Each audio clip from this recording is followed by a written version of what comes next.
नमस्कार, news for nation देख रहे हैं आप। मैं हूं आपके साथ धीरज सिंह। बोचहां विधानसभा सीट पर हुए उपचुनाव में आरजेडी की जीत हुई। इसके बाद नेता प्रतिपक्ष तेजस्वी यादव का दावा है कि इस रिजल्ट से मुख्यमंत्री नीतीश कुमार भी खुश हैं। हमारे साथ है जेडीयू के बिहार प्रदेश अध्यक्ष उमेश कुशवाहा जी। सर, नेता प्रतिपक्ष तो दावा कर रहे हैं कि इस परिणाम से नीतीश कुमार भी खुश है, चूँकि वहाँ पर बीजेपी की हार हुई है। नहीं, प्रतिपक्ष को बहुत ज़्यादा खुश होने की ज़रूरत नहीं है। देखिए, ये चुनाव से हम सबों को सीख लेने की ज़रूरत है, और जो परिणाम आया है उस परिणाम को जनता जो दिया है, परिणाम जो उनका भावनाओं है, उसका स्वागत हम लोग करते हैं।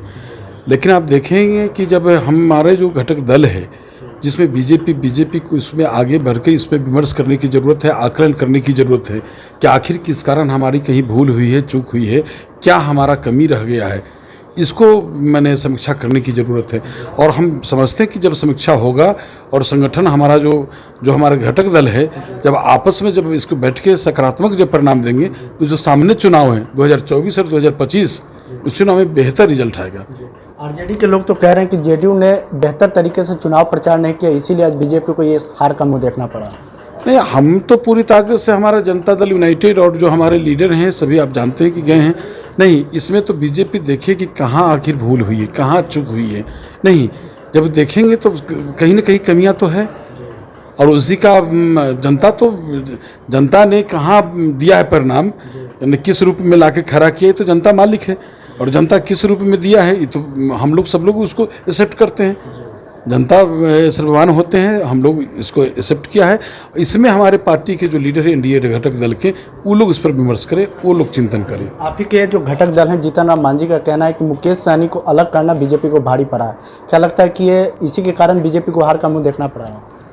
ये तो लीडर जब बैठेंगे तो उसमें विमर्श होगी। नहीं, कौन लीडर क्या बोलते हैं, हमारे घटक दल के लोग, जो परिणाम आता है, नहीं, परिणाम से सीख लेने की ज़रूरत है, और उसमें जो कमियाँ हैं उसको देखने की ज़रूरत है। एक आखिरी सवाल है कि आरजेडी इस जीत के बाद कहती है कि वो A to Z की पार्टी बन गई है। क्या लगता है कि वो सभी जातियों को एक साथ लेकर चलने वाली पार्टी बन चुकी है?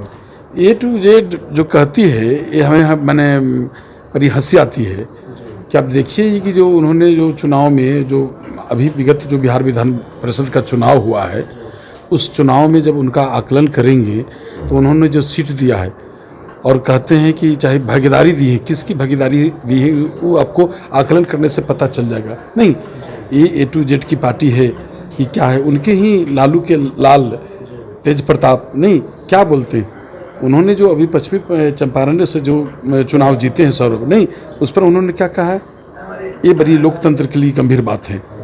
नहीं, जो उन्होंने कहा है, ये सब चीज़ का मंथन करने की ज़रूरत है। और जो सामने जो परिणाम आया है बिहार विधान परिषद के चुनाव में, जो स्थानीय पदाधिकार के चुनाव में, उस परिणाम से तो साफ स्पष्ट है कि एनडीए के पक्ष में गोलबंद होकर वहाँ के जो जनप्रतिनिधि हैं त्रिस्तरीय पंचायती राज को गोलबंद होकर वोट किए, और परिणाम उसका सकारात्मक आया।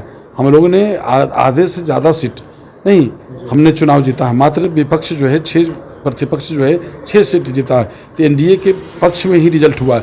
यदि बोचहा चुनाव को लेकर आप जब बात करते हैं, तब इसको बात यदि किया जाए तो बोचहा चुनाव में बीजेपी के लीडर को इसमें समीक्षा करने की ज़रूरत है कि आखिर कहीं भूल हुई है, कहीं चूक हुई है, कहाँ कमी रही है, इसकी आकलन करने की ज़रूरत है। और हम समझते हैं कि जब इसका आकलन होगा तो परिणाम सकारात्मक होगी। यह है उमेश कुशवाहा, दिल्ली से न्यूज़ फॉर नेशन के लिए मैं धीरज सिंह।